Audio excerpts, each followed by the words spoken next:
Damos paso a la primera mesa de estas jornadas 2016 para que no se nos vaya el tiempo. La mesa redonda se titula Un diálogo entre recepción y tradición clásicas. Les voy a leer un texto que explica más o menos qué es esto de recepción y tradición. ¿Se oye raro? ¿Está bien? ¿Sí? El tema que se abordará en esta mesa es una de las líneas de investigación que pertenece al Centro de Estudios Clásicos. Se trata de la tradición clásica, pero a través del conocimiento de otros métodos de trabajo, el término tradición ha quedado un tanto incompleto para poder abarcar lo que ha significado la cultura griega y latina en el mundo a través del tiempo. Partiendo de que los textos clásicos tienen una energía interior capaz de irradiarse en textos posteriores, estoy citando las palabras de un investigador español que nos ha iluminado mucho en estos temas, que se llama Francisco García Jurado. Esta tradición se ha dado siempre como algo natural. Por ejemplo, Virgilio ha tenido influencia de Homero. Dante, por su parte, la tuvo de Virgilio. Así, en siglos posteriores, podemos hablar de que en la obra de Rafael Landívar se ve la influencia de Virgilio, al igual que en la obra de Borges y en la de Rosario Castellanos. En fin, la lista sería larga y casi interminable. Partiendo de estas premisas, debemos estudiar no solo la influencia de un autor anterior en uno posterior, sino también debemos abordar otro aspecto de suma importancia. Me refiero al momento en que un lector como Dante, Rafael Landívar, Borges o Rosario Castellanos, en relación con los clásicos, se transforma en creador. Estaríamos hablando entonces del fenómeno de recepción. Los que se dedican a otras disciplinas, y ustedes me darán la razón, se acercan mucho a nosotros porque tienen en sus investigaciones textos en latín o citas en griego y eso es una muestra de la influencia que han tenido los clásicos pues en muchas áreas y en muchos tiempos y en muchas épocas. Los que se dedican a otras disciplinas ajenas a la filología clásica se acercan a estos estudios para encontrar claves que los ayuden a entender mejor a sus autores modernos. Los clasicistas, por su parte, aspiran, por supuesto, a entender a autores modernos, pero también a tener una perspectiva histórica más amplia cuando contemplan cómo los autores antiguos han sobrevivido en los autores modernos. Se trata de una mirada al pasado para reconstruir un presente. Los 4 investigadores, aquí falta uno, pero a ver si llega, del Centro de Estudios Clásicos, se dedican a esta rica área de investigación. Nos hablarán desde su propia perspectiva de esta supervivencia de los clásicos y de estas áreas específicas de estudio, es decir, de la tradición y la recepción. Los presento no en orden alfabético, sino en orden cronológico de sus temas de investigación y, por tanto, en el orden en que van a participar. Lo bueno es que David va a participar al final. A ver si llega. La doctora Raquel Barragán Aroche trabaja el tema de la tradición y recepción en la poesía burlesca en el siglo de oro español. Estudia la poesía burlesca a partir de las obras de Catulo, Ovidio y Marcial, principalmente. El doctor José Quiñones Melgoza se dedica a la época novohispana y ha hecho rescate de manuscritos que contienen obras escritas en latín, específicamente en el ámbito de la poesía. El doctor Javier Espino Martín estudia la recepción de Cicerón, Lucrecio, Ovidio, Virgilio y Petronio en autores del siglo XV y XVI, un panorama muy amplio. XVIII y XIX, un panorama muy amplio. Y lo hace a través de un análisis no solo literario, sino también filosófico, histórico, pedagógico y estético. Dije 16, ¿verdad? Okay. El doctor David García Pérez, que lo presento por si tenemos el gusto de que llegue. La traslada a la actualidad del siglo XX los temas profundos y complejos que trata Esquilo en sus tragedias en un estudio de literatura comparada. Aborda su recepción en la literatura occidental. Para abrir el diálogo entre los que estamos aquí presentes, les voy a hacer 2 preguntas claves y cada uno nos estará explicando su su quehacer académico en este instituto y en su vida, básicamente. Es un qué y un cómo, o sea, qué hacen y cómo lo hacen. La primera pregunta, por tanto, dos preguntas, a ver quién da más, ¿no? La primera pregunta, por tanto, la planteo así. En este contexto de tradición y recepción, ¿cuáles son sus temas de investigación?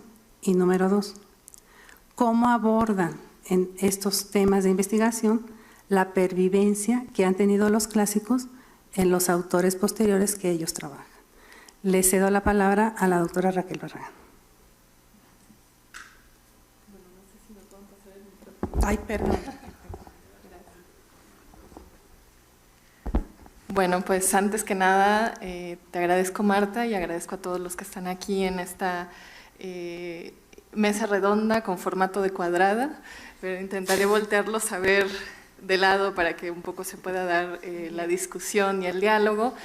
Y bueno, me parece muy pertinente y me entusiasmó mucho cuando nos propusiste hablar sobre este tema de tradición y recepción, no solo porque ha salido un nuevo libro hace no mucho sobre este tema, sobre teoría de la tradición clásica, por compilado y sistematizado toda la teoría por el doctor Francisco García Jurado, el cual ya mencionó, a quien mencionó Marta, y creo que va a ser muy rico porque muchas veces se obvia el método que cada uno utiliza, o sea, uno da por sentado muchas cosas y a veces lo obvio es lo que tiene mucho más significado en la investigación. Ajá. Y bueno, ¿qué pasa? El doctor García Jurado, y quiero partir de ahí, de estas tres premisas con las que elabora su libro. La primera es conceptual, histórica y metodológica. El doctor Javier Espino sabrá mucho más de esto porque es parte de estos proyectos de investigación y con quien también, y el doctor Quiñones con otro método del que nos hablará, me gustaría entablar el diálogo. Nosotros nos vamos a ubicar en este último eslabón que es la metodológica, y a mí me gustaría hablar en plural, de metodologías, obviamente, porque de ahí es que creo que se va a generar esta discusión. Entonces, justamente esto concierne a la práctica. La práctica conlleva matices y paradojas, y digo, ¿por qué paradojas? Porque precisamente la perfección de las obras clásicas que se comienzan a reflejar en distintos periodos y en distintas épocas, como es la mía, que es el barroco, siglo XVI, parte del XVI y del XVII, conlleva plantear que el texto clásico es imperfecto. Y uno dice, ¿cómo un texto va a ser imperfecto si es parte del canon y precisamente está autorizado por eso, ¿no? Y creo que parte de su cualidad de obra inacabada, de cómo se ve o cómo lo ven los autores posteriores que tratan de reescribir. Entonces estamos ante un catalizador, la obra clásica, como un catalizador de reescrituras. Ajá. Entonces, a mí me gustaría empezar, bueno, ya empecé, pero seguir más bien, a partir de la pregunta, ¿qué significó para los autores del siglo de oro la tradición clásica? Y bueno, esto siempre que nos acercamos a algún texto, pues, o yo me acerco a un texto del siglo de oro, me lo pregunto. Sin embargo, leyendo sobre teoría literaria, Antonio Latorre da una respuesta que me pareció pertinente y maravillosa, que él dice, era al mismo tiempo tradición y posibilidad revolucionaria. Ajá. Entonces, esta misma concepción ya plantea una paradoja en sí. Ajá, que los mismos autores van a asumir, y no dudo que Antonio Latorre conociera también la frase de Heidegger que precisamente definía las obras clásicas como una revolucionaria, o más bien la recepción de las obras clásicas como una revolucionaria grandeza y ejemplaridad. Entonces, ¿qué pasa? Tenemos un texto del siglo de oro que está imbricando o está trayendo a colación un texto clásico. ¿Qué método utilizo? Y antes de eso, antes de hablar del método, quiero plantear mi dirección, que es llegar a la función de estos textos clásicos. Entonces, el método va a estar delimitado por el texto mismo, la poesía del Siglo de Oro. Ajá. ¿Y qué va a pasar? El texto poético al que me estoy enfrentando va a dar, o nos va a señalar la autoría, obviamente, pero también nos va a dar la cualidad de lector de cada autor. Ajá. Entonces, autor y lector a la vez a partir de un texto. ¿Y cómo está esto? Pues estamos hablando, y por eso creo que es importante cuando nos referimos a literatura comparada, porque en realidad nos estamos refiriendo a eso, plantear estas dos posibilidades dentro del mismo texto. Uno siempre quiere dilucidar cómo en el siglo XVI y XVII leían a los autores clásicos. Y yo creo, bueno, se ha hablado de formas, lectura en voz alta, etcétera, pero nunca se habla que el mismo texto nos va a dar las pautas porque nos da un criterio de selectividad. Por ejemplo, yo trabajo a Marcial, la lectura de Marcial en estos autores que recrean los epigramas burlescos, y justamente voy rastreando no solo esta fuente que es importantísima dentro de la poesía burlesca y la concepción de un género, sino hasta dónde llega esta imitación y recreación. Ajá. Entonces, el criterio, por ejemplo, en cuanto a Marcial, está basado en 3 categorías.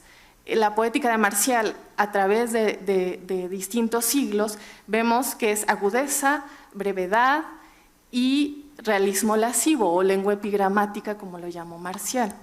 ¿Qué pasa? En el medievo se censura, sabemos que la obra de Marcial, aunque pervive y es en el ámbito jesuita un ejercicio de retórica muy importante, siempre se hace a un lado esta lengua epigramática que para muchos no tenía ningún valor. Pero ¿qué pasa en el barroco? En el barroco es un catalizador para el ingenio. Ajá. Marcial se convierte en una poética, incluso lo vemos, por ejemplo, en Gracián. Este tratado, Agudeza y Arte de Ingenio, justamente está basado en ejemplos de agudeza y traducciones de Marcial. Ajá.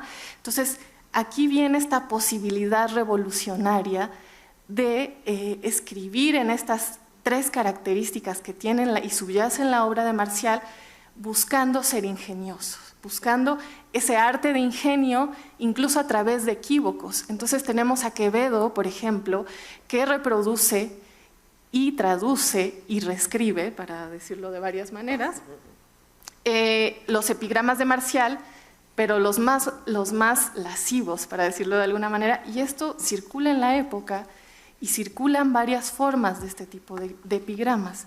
Entonces, esta misma recepción, como decía Borges en alguna entrevista, la censura es la madre de todas las metáforas, y precisamente la censura en esta época hace que se generen distintas metáforas a partir de equívocos. Ajá.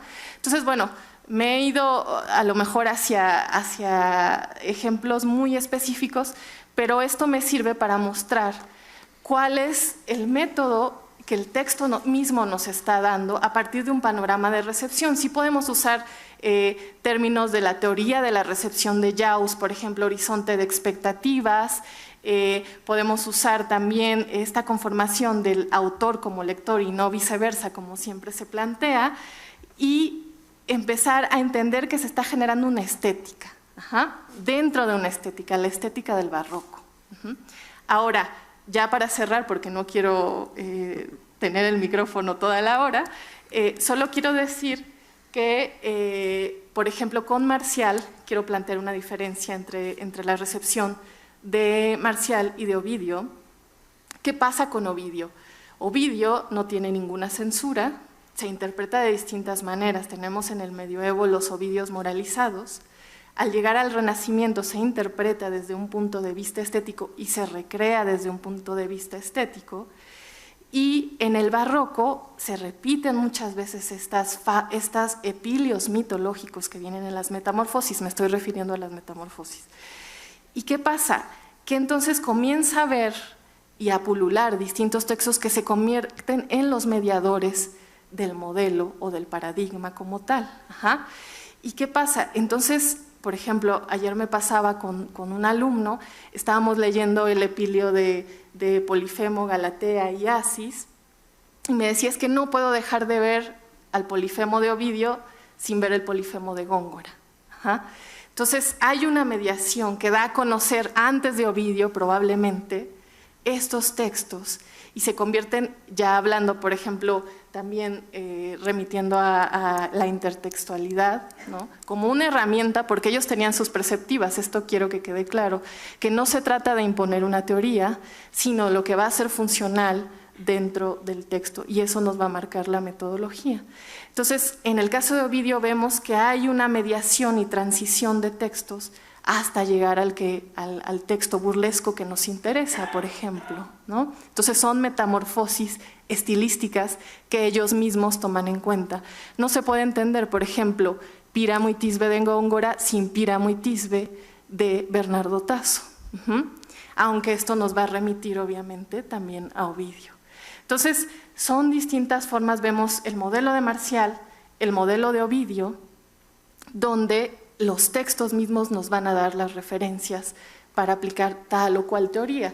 Lo que yo creo y en lo que coincidimos es que hay que ser conscientes del método, y precisamente eso es lo rico de esta mesa que se está aplicando. Entonces, bueno, eso es un poco a grandes rasgos lo que yo trato y el qué y el cómo de mi materia como tal en perspectiva de la tradición clásica y la recepción.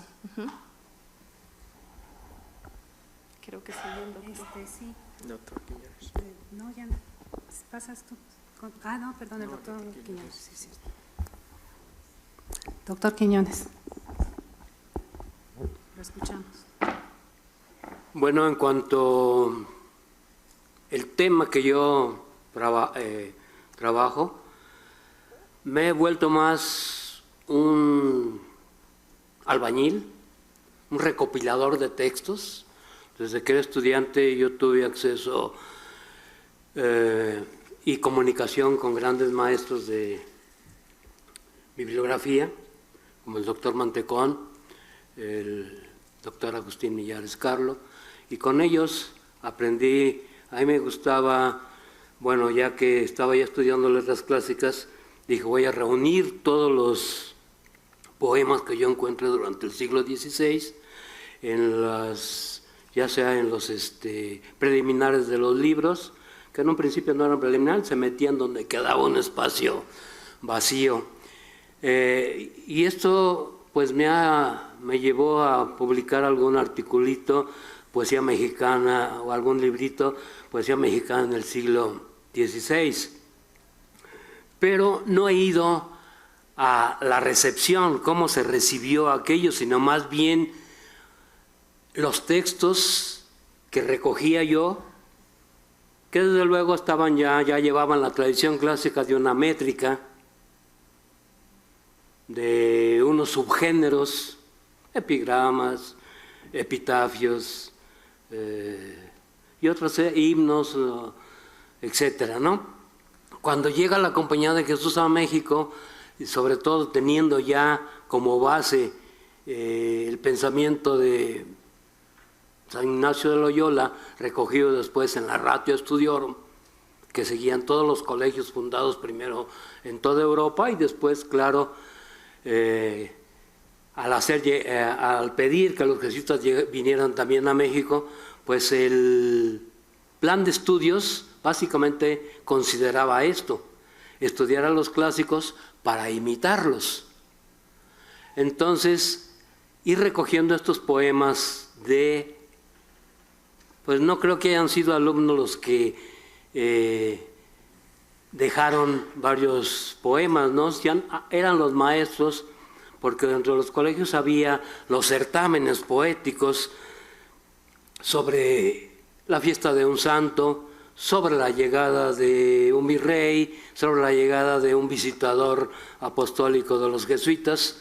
En fin, yo metido en cosas bibliográficas, pues fui reuniendo todo este material, pero sin ver, todavía no he llegado yo a eso, porque cuando nos dieron ya digamos, permiso de tener una rama más dentro del Centro de Estudios Clásicos, que decía el doctor Bonifaz, se fundó para estudios clásicos. Entonces, lo que interesa es aumentar la biblioteca Scriptorum Graecorum Romanorum mexicana, ¿sí?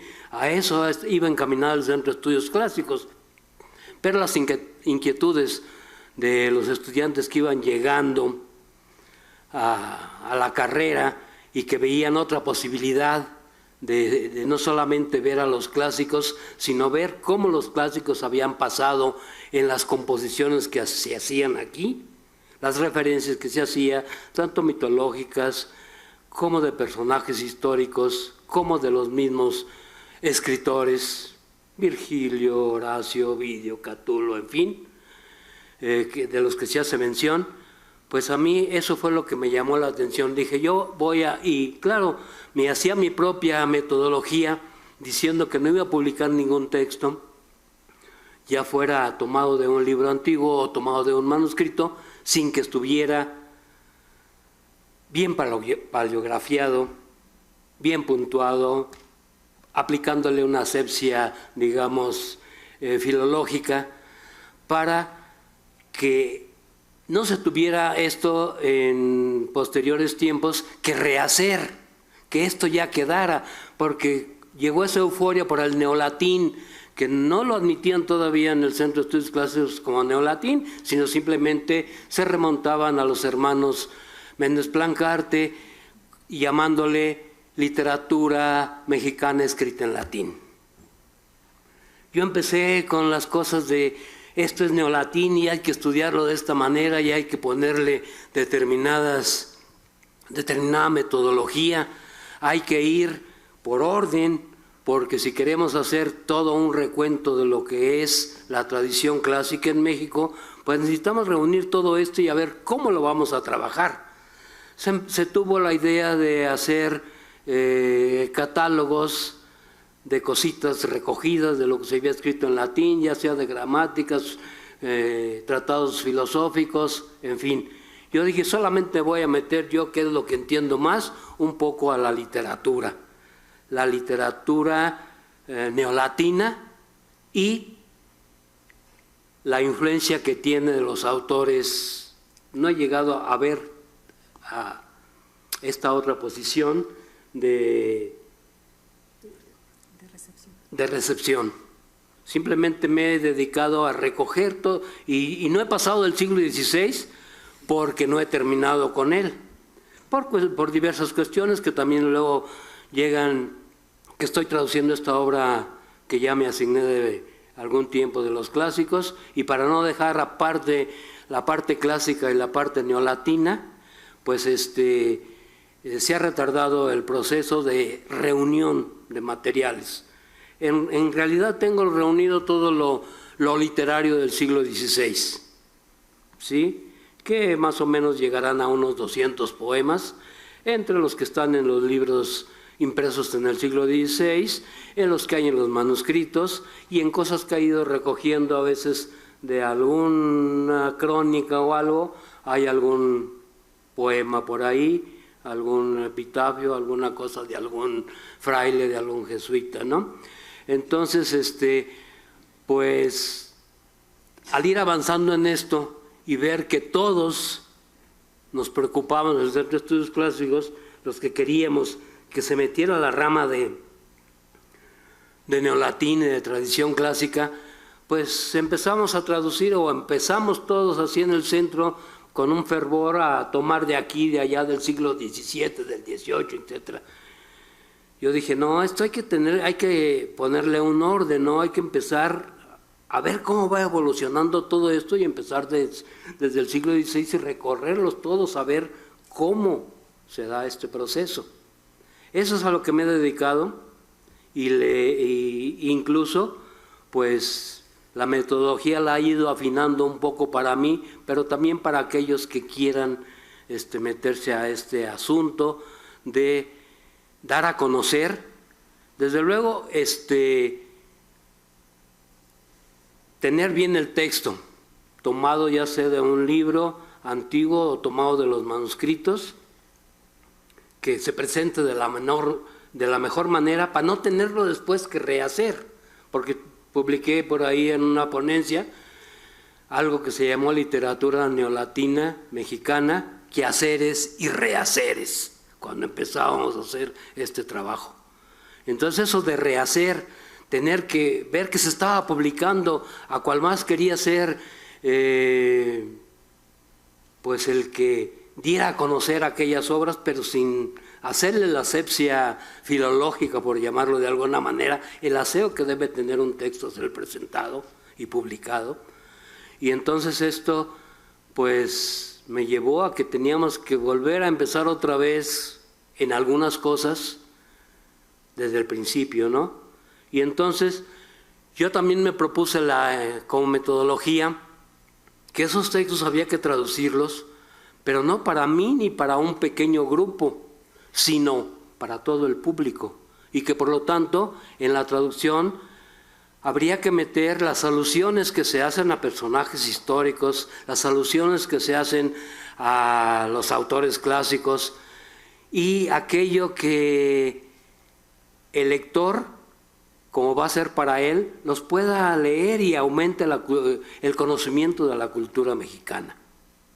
Pues en pocas palabras es a lo que me he dedicado y a lo que no he trascendido más porque yo voy despacio y no he llegado todavía sin tener pleno conocimiento. Alguna vez se propuso que les hiciera para letras clásicas una antología de los mejores poemas neolatinos que hubiera.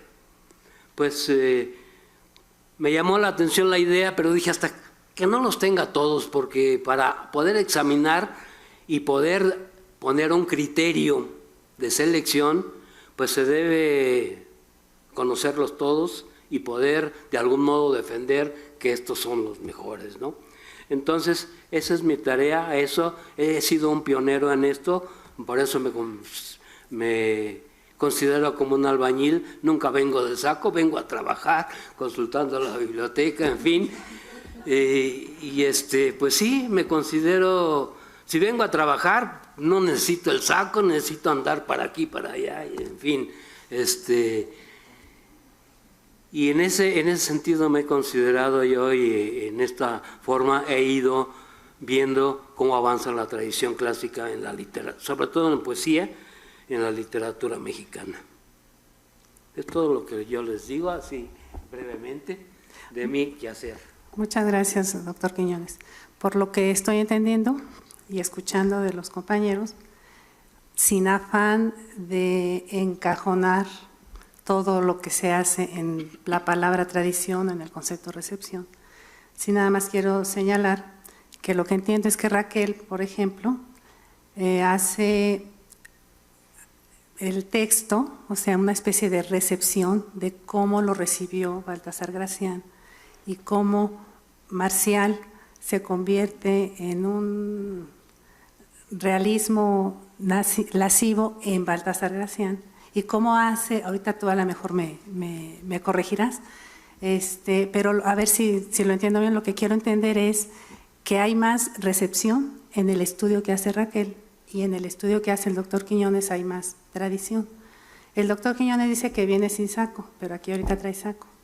Y el doctor Quiñones dice que es un albañil, pero es un trabajo importantísimo el que hace el doctor Quiñones porque es un rescate de los manuscritos, es un rescate de textos, es un rescate de poesía del siglo XVI, que sin ese rescate, pues los demás que utilizan otros métodos difícilmente podrían llegar a utilizarlos, ¿no? Entonces, el ofrecer esas fuentes, pues es un trabajo, permítame decirle, muy importante.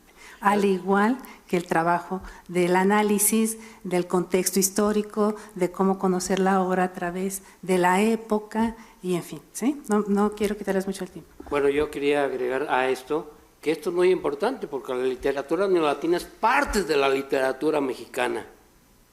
Son tres las ramas principales de la literatura mexicana. La escrita en español, la escrita en neolatín, llamémoslo así porque ya de todo latín escrito, nos dicen los especialistas en esto, en los congresos que ha habido de estudios neolatinos, que es El neolatín se llama todo lo escrito de Dante hacia nuestros días. Entonces, es una parte importante de la literatura mexicana, el neolatín, que no todos tienen acceso, por eso yo me he dedicado a esto, a dar un poco, que haya acceso de la gente o de personas interesadas en que se conozca también esta parte de la literatura mexicana, como la tercera parte, que es las lenguas indígenas. Todo eso conforma nuestra literatura mexicana, son las tres partes, y yo publiqué el librito que se llamó El rostro de Hécate, que las tres caras que tenía Hécate son las tres caras que tiene la literatura mexicana. Y en el caso del doctor Javier Espino, tiene un panorama del siglo que dijimos, XVIII y XIX, como lo que yo he visto y lo he escuchado, amplio en el aspecto de la literatura universal, porque aquí, por ejemplo, el doctor Quiñones es la literatura novohispana, pero Javier nos habla de muchos otros autores que vamos a escuchar. Hola, buenos días. Quería agradecer por la invitación a la mesa y especialmente a Marta Montemayor. Yo en mi caso me gustaría abundar en la diferencia entre el concepto de tradición, recepción, porque creo que no son incompatibles, sino que son totalmente conjugables, ¿no? Es una combinación. Yo creo que es como, por ejemplo, en las facultades de ciencia, cuando está el físico teórico y el físico práctico, ¿no? Entonces, está el físico que realiza, un Einstein que desarrolla su teoría de la relatividad, pero ese Einstein necesita previamente, como muy bien ha dicho el doctor Quiñones, el albañil físico, es decir, aquel investigador que ha sacado toda la parte, digamos, más práctica, los datos. Y esos datos tienen que estar pulidos, tienen que estar debidamente presentados, tienen que estar, en definitiva, tiene que haber una transparencia a esos datos para que luego el físico teórico lo pueda interpretar y poder desarrollar teorías.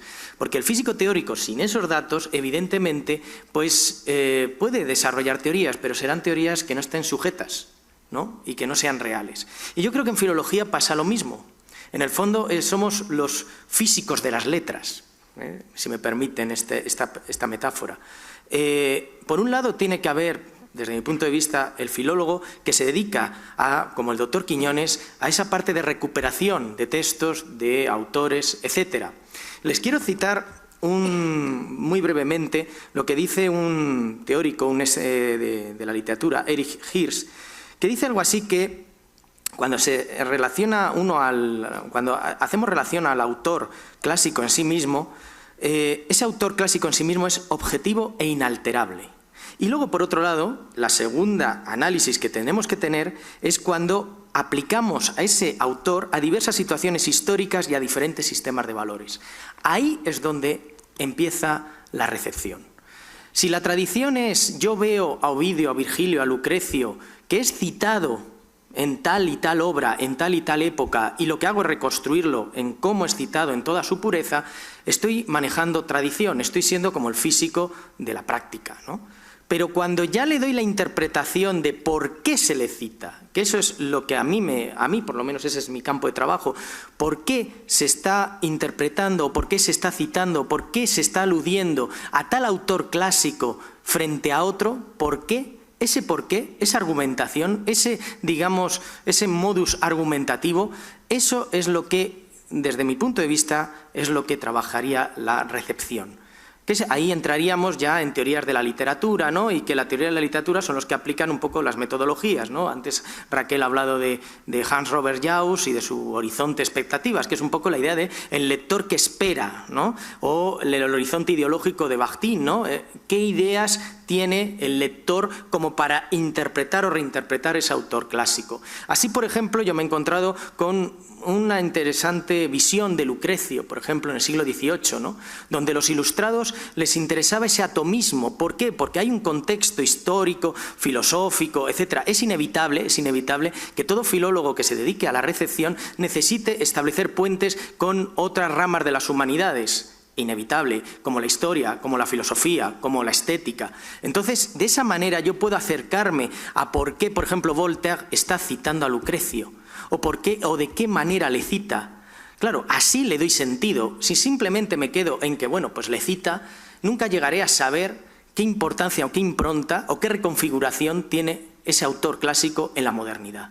Y eso es lo que yo pienso que es puramente la recepción, es ver cómo, y digo el caso de Lucrecio, y perdonen que abunde otra vez en este ejemplo, porque es muy interesante ver cómo se acercan los ilustrados franceses especialmente al atomismo como tal y empiezan a hacer polémicas sobre todo con el tema del deísmo, del ateísmo, luego también el agnosticismo y cómo esto luego en el romanticismo vuelve a ser citado Lucrecio pero ya de manera totalmente distinta, ya no les interesa esa idea de Lucrecio atomista. Ahora resulta que lo que les interesa es el Lucrecio poeta de la naturaleza, visionario del absoluto, porque son románticos. Pero claro, yo eso tengo que ir al romanticismo, tengo que ir a las fuentes del romanticismo para ver esa reinterpretación de Lucrecio. Claro, esa inalterabilidad de Lucrecio, que manejamos sobre todo los filólogos clásicos, de Lucrecio hizo esto. Pues realmente ya no es tan inalterable cuando lo empezamos a manejar en diferentes periodos históricos. Y creo que, de hecho, creo que somos soberbios en pensar que es siempre inalterable. Lucrecio dijo esto, ¿no? Esperen, señores, porque en el romanticismo resulta que tiene otro tipo de riqueza. ¿Por qué la vamos a eliminar frente a una especie de visión absoluta y objetiva? Yo pienso que la filología necesita, igual que la física, de dos parámetros.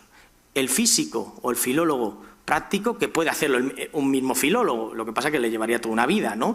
Pero tendría que haber, ¿no?, una especialización entre ese filólogo práctico, como ha dicho muy bien el doctor Quiñones, me gusta mucho lo que ha comentado, de, bueno, pues de sacar, ¿no?, todos estos datos, ¿no?, y pulirlos, y luego digamos, el filólogo teórico, ¿no?, o lo que sería para mí, lo que sería la recepción, ¿no?, en íntima comunicación con el práctico para poder hacer una interpretación lo más filológica posible, pero también en íntima comunicación con los otros institutos de investigación o con las otras ramas de las humanidades para poder ser enriquecido y poder interpretar. Es el mediador entre la filología pura y lo que va a ser ya las humanidades en general, las otras campos del saber.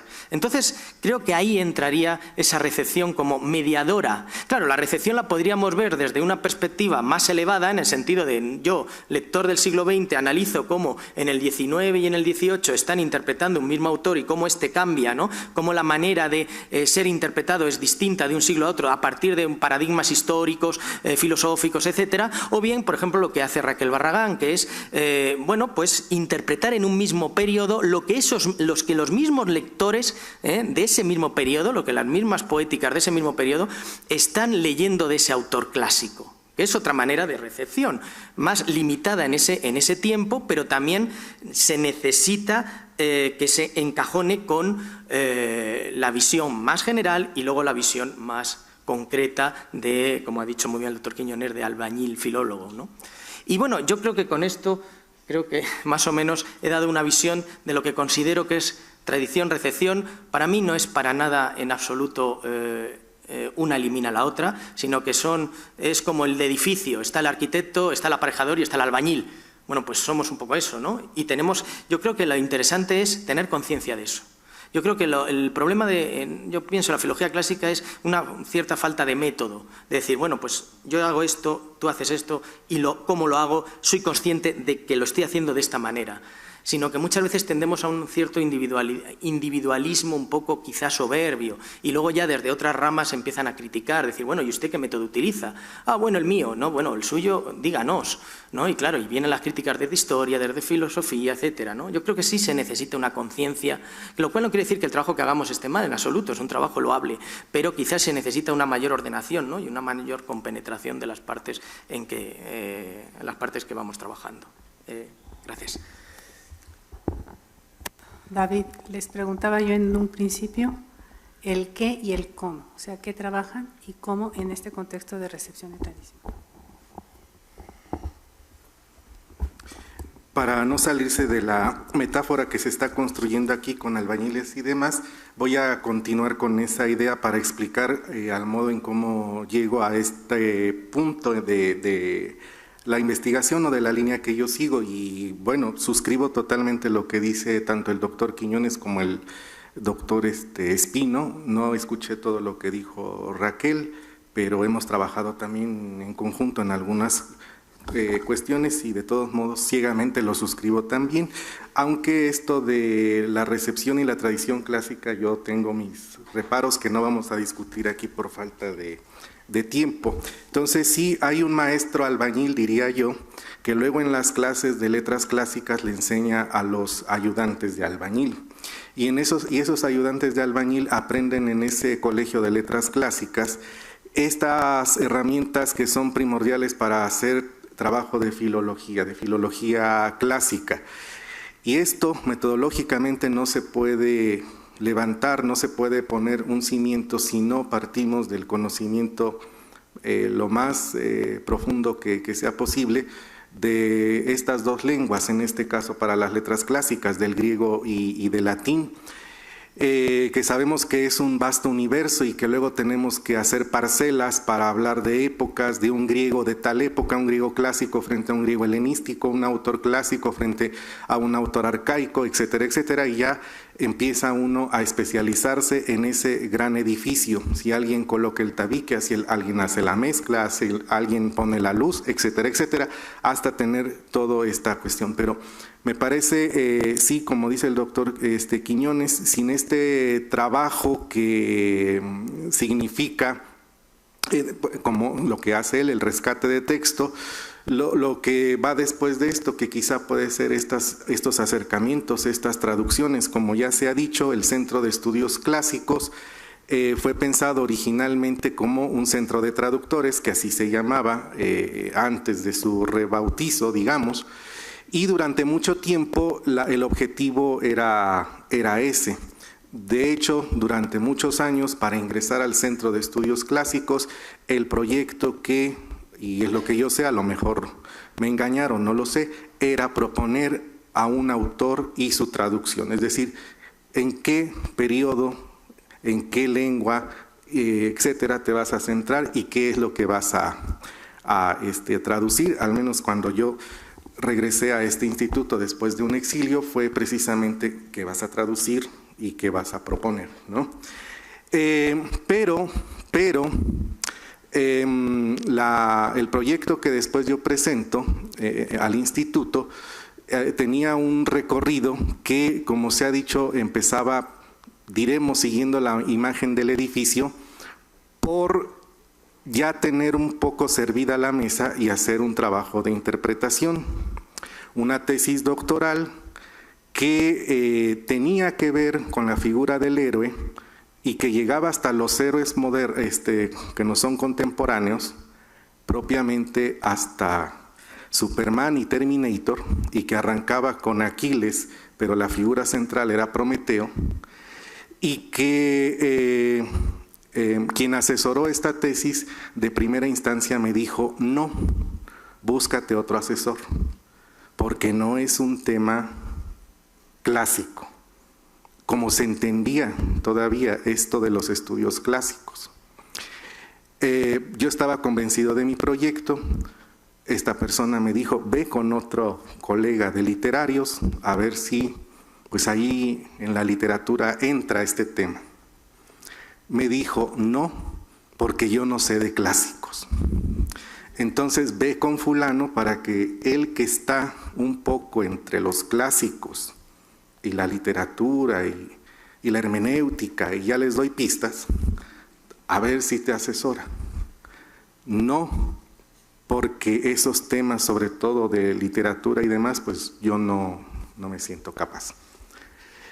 Días después me encuentro con la doctora Vianello, que originalmente me había dicho: no, ponte a estudiar cosas serias, licias, porque yo había hecho licias y demás, ya había hecho las dos tesis sobre eso, la de maestría y licenciatura, y yo le dije a la doctora: no, me pasó de clásicas a comparada, porque esa tesis que luego el instituto publicó, etcétera, nació en un seminario de literatura comparada con la doctora Rosa Beltrán. Entonces, un poco darle la vuelta al asunto para hacer un proyecto en el que yo creía y también pues cumplir con ciertos objetivos, expectativas, etcétera, era darle la vuelta hacia la literatura comparada, que ya visto a la distancia, al igual que la recepción, son parte de lo que pues el siglo XX va a llamar tradición clásica propiamente, porque esto es algo muy reciente. A veces nos preocupamos mucho por la metodología, pero esta tradición va a ir creando, dado lo que nosotros queremos hacer, y ya se ha planteado aquí, qué es lo que queremos hacer de toda esa riqueza de los griegos, de los latinos, qué es lo que queremos hacer. Cuando nos sentamos a estudiar a un Lucrecio, cuando nos sentamos a estudiar a esa rama importante de la literatura mexicana que es la que está escrita en latín, cuando vemos Siglo de Oro, o en mi caso cuando vemos un tema tan general como la figura del héroe y que puede ser vista en diferentes momentos, en diferentes espacios, en diferentes lenguas, porque una de las herramientas que la literatura comparada no puede soslayar es precisamente esa, y eso salvó un poco la tesis. Se va a comparar siempre entre literaturas conformadas por lenguas distintas. Es decir, ¿qué es lo que dice un Esquilo sobre su Electra? Es tan válido seguir esa tradición luego en Sófocles, en Eurípides y lo que viene hasta nuestros días. Es tan válido interpretar nuestra realidad pensando ahora en las Antígonas que andan buscando a sus hijos, en este caso las Antígonas mexicanas que buscan a sus hijos para enterrarlos, y hacer desde ahí, pues ya no solo la reflexión filológica, o más bien la herramienta filológica, sino la herramienta filológica me sirve para reflexionar, para pensar mi realidad, y ver que lo que nosotros, es decir, hacer que esta tradición no deje en métodos, no deje en teoría, que es muy importante, pero no deje en una traducción, en una nota que me diga que es un Auristo III y eso luego no les va a resolver la vida a los alumnos, ni mucho menos, sino que el alumno pueda entender ese contenido con las mejores herramientas, y las mejores son las de la filología, para ver y comprender por qué estamos aquí y ahora. En ese caso, pues, lo que yo he hecho en este tiempo, pues que no solamente es esta cuestión del héroe, sino meterse con la tragedia griega, con la comedia, y también, para afinar un poco estos detalles luego, el asunto de la tradición clásica, ¿no? Invitando colegas, haciendo reuniones, etcétera. Haré el comercial, como este volumen que acaba de salir recientemente y que es único en su género en lengua española, porque tenemos a Hayget, tenemos a otros tantos que en otras latitudes han hablado de tradición, pero en lengua española muy poco, a pesar de que en ese trabajo de rescate, no de los textos escritos en latín o en otra cosa, sino en cuanto al pensamiento, por ejemplo, hace falta también revalorar, rescatar lo que pensadores como Vasconcelos, como Reyes, etcétera, como tantos otros, han aportado para la tradición clásica en México, y para no ir muy lejos, incluso, digo incluso porque como que luego va quedando un poco en el olvido, lo que Rubén Bonifaz escribió aquí y allá, no en los libros, sino luego en artículos que andan dispersos y que abonan a este asunto de la tradición clásica en nuestro país, para luego ver también cómo estamos insertados en esto que, pues yo no, como concepto existe yo creo que desde Homero, como método es muy reciente. Bueno, ya no contaré más anécdotas de esa tesis porque ya está. Una recomendación a los técnicos que nos pongan más micrófonos, ¿verdad? Para no estar aquí. Tenemos 5 minutos para aprovechar el tiempo. Le cedemos la palabra al público. Sí, doctor Curiel. Sí, pues sí. Bueno, yo quiero felicitar a la mesa por esta sesión, las opiniones, al doctor García y desde luego por la manera de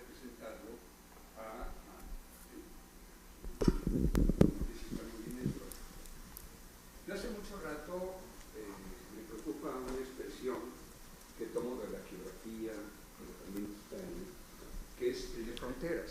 ¿Sí? Quiero decir, fronteras en el sentido tanto de un conocimiento de punta como la condición fronteriza. En literatura ha sido realmente estimulante la historia intelectual que plantea a un texto literario como un sistema de fronteras, ¿sí? Hacia la historia de las élites, hacia la propia historia literaria, etc. A mí me gustó muchísimo la mesa, porque la filología no es un saber consumado, la filología es un proceso. Y cuando se restituye, fija un texto, no es la textualidad, se reconstituye, se fija un mundo, y creo que es de lo que han estado hablando. Entonces, esta parte que tiene que ver con traducción, que es el origen mucho del centro, explicable, valiosísimo en su momento, creo que el Agrecorum sigue siendo un monumento fundamental en la tradición grecolatina mexicana. Está también la parte de la recepción, repito, el trabajo con un texto no es el de su textualidad, sino el de un mundo en el que ese y otros textos están insertos. Me parece muy interesante, realmente ha sido para mí muy importante. Y David, hay que rescatar los ensayos de Bonifaz, o sea, no solamente los prólogos eminentes, ¿sí?, sino también esta otra producción que realmente ya vale la pena que se intente una, pues cuando menos una edición, ¿no? Bonifaz, periodista, ¿está bien? El doctor Mario Russo. Y bueno, yo también inicio por agradecer, porque ahora fue muy, muy estimulante, ¿no? Y estoy hablando desde la perspectiva del etnólogo, ¿no? Porque un poquito comparando con la cuestión de la etnografía y la etnología, entre este albañólogo y el alarife que hablar. Pero partiendo un poco de lo último que dijo David, que me pareció muy interesante, ¿no? Es decir, dijo comparar entre lenguas distintas. Y ya que hablan de entrecruzamientos, la pregunta sería, ¿qué se ha hecho sobre el neolatín, más allá de documentos como pueden ser poesías? ¿Qué pasa con los documentos en lenguas indígenas, ¿no? ¿Quién ha trabajado sobre los latines en los vocabularios de lenguas indígenas? El latín en los confesionarios, sobre todo para cuando no nos interesaba perpetuar antiguallas, el primer mandamiento o sexto mandamiento, todo eso viene en latín, ¿no? ¿Qué pasa con la patrística en los sermonarios? Y que a menudo, digo, pues los antropólogos no llegamos a más allá de esta, o quizás un poquito la labor de rescate, pero ¿qué ocurre con los latines en los chilames, en el chilam balam? Los mayistas a menudo somos ignaros de latín y de griego, ¿no? Entonces yo creo que hay una enorme posibilidad de trabajar en forma conjunta, ¿no? No sé si anda José todavía por aquí, pero bueno, ¿qué ocurre con estas improntas en la tradición oral? Ustedes van a una ceremonia para recogida del alma en los cuchumatanes guatemaltecos, ¿eh? La gente oscila entre la lengua ixil y el latín. Es decir, el Chochcajau, que es el especialista ritual, habla en lengua maya, pero está acompañado por los sacristanes que hablan todo en latín, ¿no? Entonces, ¿qué podríamos hacer con esto, ¿no? Con estas invocaciones, con el latín en los rituales, ¿no? Para trabajar un poquito sobre, pues, las distintas pautas de recepción, ¿no? Digo, porque estamos hablando de un poco de la recepción culta en la Ciudad de México y tal, pero ¿qué ocurre a nivel de las regiones, ¿no? Yo creo que ahí habría un campo realmente estimulante para ir cruzando información. Muchísimas gracias, de veras fue un privilegio oírlos. ¿Alguien quiere comentar algo del doctor Mario? No sé si tú quieres decir algo. Yo si quieres, sí. Se vincula un poco con lo que también de clase. Sí, bueno, soy Elvia Carreño, pertenezco al Centro de Estudios Clásicos y bueno, soy de la tradición que recibí a partir del doctor Quiñones, el doctor Heredia e Ignacio Osorio, y fue el manejo de las fuentes neolatinas. Entonces, claro que hemos trabajado, bueno, incluso el año pasado en las jornadas, analicé un testeriano a partir de la gramática latina, también el latín en los diccionarios, en las doctrinas cristianas, sí lo hemos trabajado en el Centro de Estudios Clásicos, pero para llegar a ese estudio filológico, lo que dijo el doctor Quiñones ha sido fundamental, hacer el estudio material de la obra, desde el tipo de composición, el formato, la disposición del texto, es el antes para de ahí poder ya hacer el quehacer de la traducción, interpretación y transmisión textual, pero sí se ha trabajado en el centro. Elvia también ha rescatado manuscritos de iglesias de diferentes estados de la República. Entonces, hay mucho que hacer y yo a mis alumnos de hispánica siempre los invito a que se dediquen al latín, porque esta es una beta importantísima. Si tenemos tiempo, a ver. La conexión que tenemos, porque bueno, yo en hispánica estudiamos toda esta tradición, pero la tradición oriental. Entonces, yo quiero hablar con ustedes todo, porque por ejemplo yo estoy viendo ahorita hacer la comparación entre las 1001 noches y cómo está un tema del secreto, que también entonces en la mesa anterior ya el conciliábulo ya tiene relación, pero aquí las 1001 noches con el Sendévar, que es toda esta, que hay una parte de las 1001 noches que es realmente todo este libro del Sendévar, del siglo traducido en 1251. Entonces, para utilizar este mismo método de la literatura comparada. Entonces, yo creo que pues, nos podemos unir más también para enriquecernos y ver cómo y la recepción, que es diferente también, ¿no? Y con el conciliábulo que le estaba diciendo, yo veo conciliábulo, pero de diablos o de animales que dicen toda la verdad, todo el secreto. Aquí era de estos sabios, ¿verdad?, que también se sabe. Que solamente… Sí, rápidamente. Termino rapidísimo porque ya sigue la otra mesa, pero dado que está aquí el director de este instituto, creo que hay que pedirle algo siempre, ¿no? Públicamente. Es decir, para este tipo de trabajos del que está mencionando, se necesitan apoyos para estudiantes. La universidad necesita abrir becas, abrir, pues no sé, para todo, ¿no? Porque uno no lo puede hacer todo, evidentemente. Estamos acabando en ciertos momentos en el instituto, pero evidentemente se necesita más apoyo económico. Pues muchísimas gracias por su interés y por su presencia.